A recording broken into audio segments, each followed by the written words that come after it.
Lessons we can learn from coronavirus and the way forward. The world is composed of 195 countries that are demarcated by boundaries on the map. Despite this, the world is a gigantic global village that is connected by technology, telecommunications, interdependent economies, and efficient transportation systems. As a result, an economic crisis in a country, especially established and emerging superpowers, affects all the interconnected economies. A novel coronavirus, COVID-19, believed to have emerged from Wuhan, China, has spread uncontrollably and has affected more than 188 countries in the world.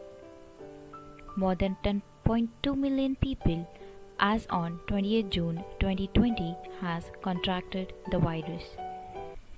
The governments and international organizations are battling to contain the spread by imposing lockdowns, requesting citizens to practice social distancing, and taking every other precautionary measures.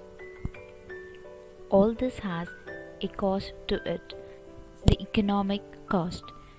Recession is imminent, and according to experts, the situation at present is worse than the 2008 crisis.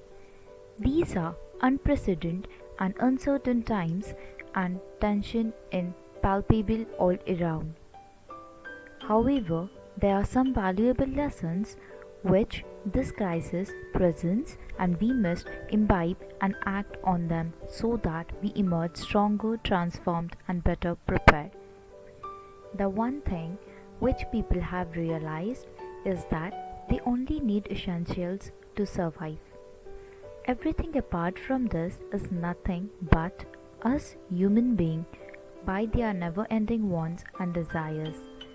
Lockdowns around the world have forced shopping complexes, restaurants, and cinema halls to be shut and disrupted global supply chains. This has made the availability of every non-essential commodity virtually non-existent. People are grateful as long as they are able to get bare minimums such as groceries and vegetables. In future, I feel we all should be conscious of what we buy and whether those items are required. Physical and mental well-being are vital for any life form to function effectively.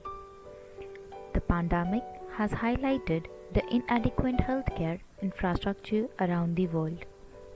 Lack of healthcare professionals and support staff, shortages of hospital beds, insufficient ventilators, and PPE kits initially are all matters of grave concern. All these issues should be enough for us to prioritize health over anything else.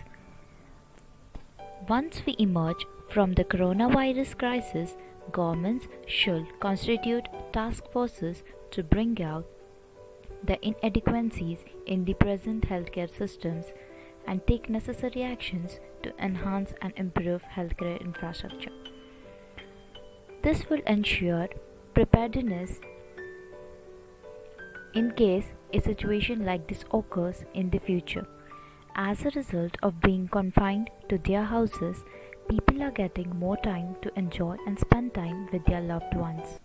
Working parents now have time to interact and indulge in activities with their children.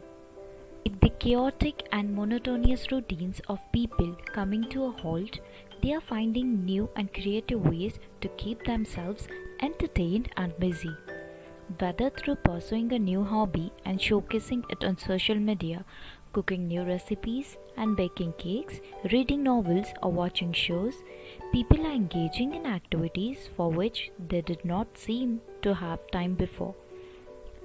Many have started to appreciate the small things around them, such as watching sunsets and enjoying the clear blue skies. I hope they are able to squeeze time for these activities even when the situation becomes normal and they return to their old routine. Some nations leaving politics behind are making sincere efforts to unite in the grim situation to battle this deadly virus. Scientists around the world are collaborating and racing against time to find a cure for the virus. Over 100 countries have joined or expressed interest in joining the Solidarity Trial by WHO to assess the relative effectiveness of various drugs under clinical trials in treating the illness. Nations are stepping forwards in creating relief funds, the proceeds of which shall be used to coordinate global efforts in mitigating the impact of the virus. Moving ahead, this world unity is crucial as this is in the best of interest of communities